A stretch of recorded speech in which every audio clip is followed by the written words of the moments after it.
Hello there and welcome. My name is Jess. Just the other day, I asked my aunt about a carbon footprint. What is it? Why were a lot of people talking about it these days? Was it like that time I tracked mud into class? Not really, she answered. And then she went on to explain. A carbon footprint is the mark we leave in our environment from activities which release carbons into the atmosphere. A simple example is starting a campfire. The burning of the firewood releases a gas into the air containing carbon dioxide to be exact. But there are so many other processes that do this on a really large scale. Having a carbon footprint is pretty unavoidable in modern society because nearly everything we do and everything we own is attached in some way to releasing carbon into the atmosphere. Almost any product, from cell phones to a steak sandwich, requires some sort of manufacturing and transport. And these things typically depend on the burning of fossil fuels, like oil, gas, or coal. And burning fossil fuels always ends up pumping carbon gases into the air. Carbon dioxide is the most common, but there are others, including nitrous oxide and methane. A traditional car is the perfect example of a mighty carbon footprint. A car is the product of a lengthy, complicated process of manufacturing, mining, and transport, all of which depend on burning oil, gas, or coal. Not to mention, driving a car around requires even more gas, and all of this puts a large amount of carbon into the atmosphere. Now multiply that by the number of cars that exist all over the planet, and now consider that cars are just one product that we use that depends on fossil fuels. My mind was spinning thinking about all of that, and so I asked her about an apple. Did an apple have a carbon footprint? Should I just be walking everywhere and eating only fruit? She chuckled and said that an apple was grown on a farm using modern equipment, transported by a delivery truck, placed in a supermarket, picked up by someone who drove to the supermarket, dropped into a plastic grocery bag, and driven back home to be eaten. Then that apple has a carbon footprint too. I wanted to stump her, but the harder I tried to think of something that didn't have a carbon footprint, the less I could come up with. So I asked her this instead. Was a carbon footprint bad? She sighed and said we now live in a time in which we need to pay attention to our carbon footprint closely. We can't completely avoid having one, but it was more important than ever to have a small one. She explained everyone and everything on Earth was a part of the carbon cycle, and carbon was essentially the stuff of life. In fact, our bodies are made up of 18% carbon. Carbon was in the atmosphere, in the soil, in all living things, and non-living things for that matter. I was getting really confused. So, was carbon good? Well, yes, when it's a balance in the carbon cycle. What does that look like, I asked her. She said to picture a cow. A cow is eating plants and breathing out carbon dioxide into the atmosphere.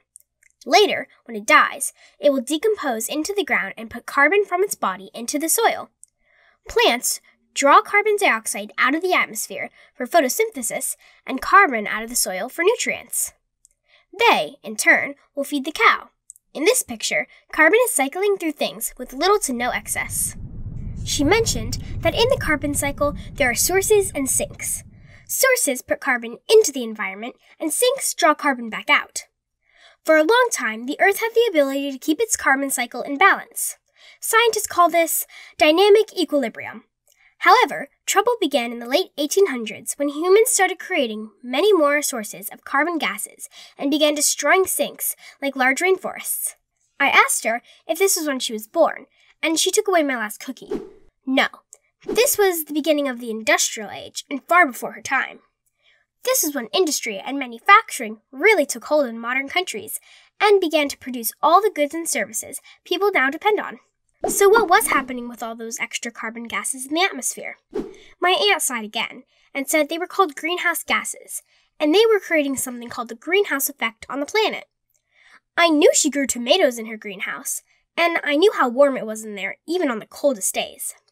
That was because sunlight shined through the glass of the greenhouse, and the glass trapped heat from the sun inside.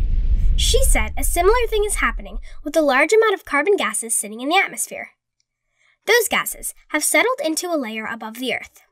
Sunlight shines through them, But then heat is trapped between this layer of gases and the Earth's surface. It's as if the Earth is its very own greenhouse. I asked her why this would be a problem. If warm temperatures are good for her tomatoes, why isn't it good for the Earth? Well, she answered, with something I've heard her say before. More is not necessarily better. This rising temperature is called global warming, and it has begun to cause some real problems, which could turn into major destruction as time goes on. As the Earth grows warmer, ice at the poles is shrinking and causing a rise in sea levels. Warmer temperatures around the globe are creating unpredictable seasons and large-scale shifts in weather patterns. Rising temperatures have been putting many animal species at risk of extinction because their environment is changing so rapidly. I like that my aunt is always honest with me, but I was starting to feel depressed. Was there anything we could do to change things? Were things completely hopeless? No, she said. Nothing is hopeless. There were steps we could take as an individual, as a country, and as a world that could make a difference. Going back to our carbon footprint, she said there are things we can all do every day that can make it smaller. She talked about 5 areas with room for improvement: transportation, water, energy, waste, and food. And she had a lot of suggestions.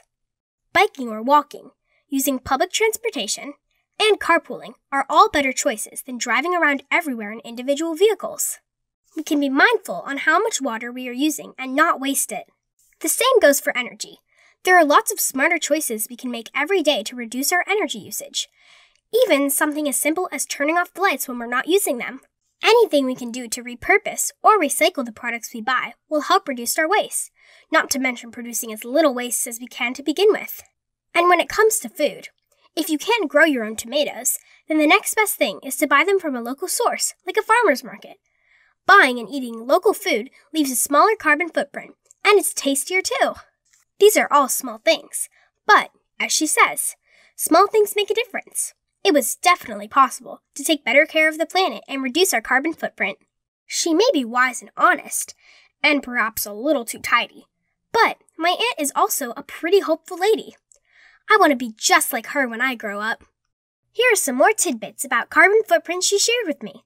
What we do every day to reduce our carbon footprint is important, but the biggest progress will be made when modern countries around the world make big changes in reducing sources and increasing sinks in the carbon cycle. As far as countries who have the largest carbon footprint, the United States and China are currently at the top of the list. Scientists estimate that the average American carbon footprint is 45 kilograms of carbon dioxide per day. Creating a new sink or improving an old sink are called negative emission schemes. Examples are restoring a forest or creating technology which draws carbon dioxide out of the air and repurposes it. Alternative energy sources are being developed to reduce our dependence on fossil fuels and thus reduce our carbon output. These include solar power, hydropower, and wind power. Many researchers have suggested that eating a vegetarian diet 1 day a week could make a difference.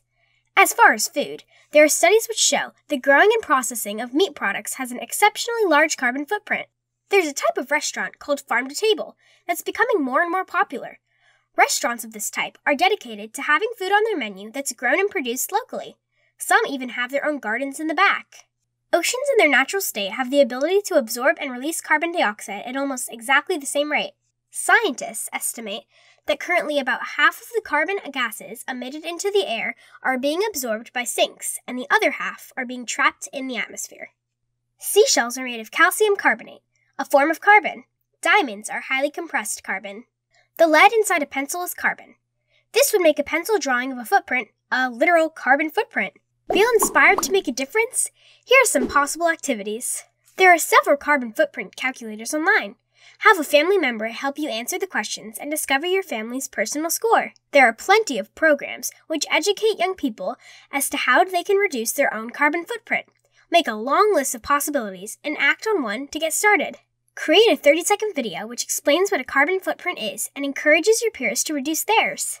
There are many things we use that require more energy to manufacture than what they produce. Play detective online and make a list of 10 of these energy vampires. What's the difference between a traditional filament light bulb and an LED energy-saving light bulb? Create a poster or slideshow to demonstrate your understanding. Study up on the formation of diamonds. How are they created from carbon? Why are they so valuable? What are the most recent statistics regarding the carbon footprints of countries around the world? Label a world map with 10 countries with the highest carbon footprint and the 10 countries with the lowest carbon footprint. Spend some time researching why these numbers are what they are. Carbon is the 6th element on the periodic table of elements in chemistry. Besides carbon dioxide, what other common substances can it be found in? Come up with a list of 10 substances and put them on flashcards with their name on one side and where they are used every day on the other side. Take a deeper dive into the process of photosynthesis and how plants use carbon. Draw up a poster with your findings. My aunt says everyone can take steps to take care of the planet. We're in this together. Thanks for joining me today. See you next time.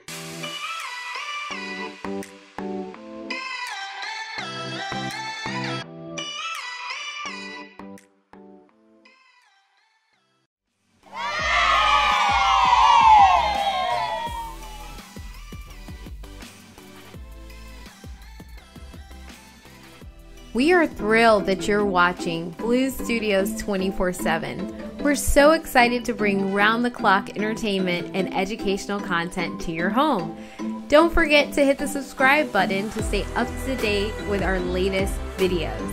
At Blue Studios, we aspire to revolutionize the way families spend time together. We empower families by providing them with tools to work together, earn and learn, and achieve new heights of success. Visit www.bluestudios.io to discover more about our mission and how we empower families to succeed. Thank you so much for being part of our community. Keep watching and learning with us. And don't forget to hit that subscribe button.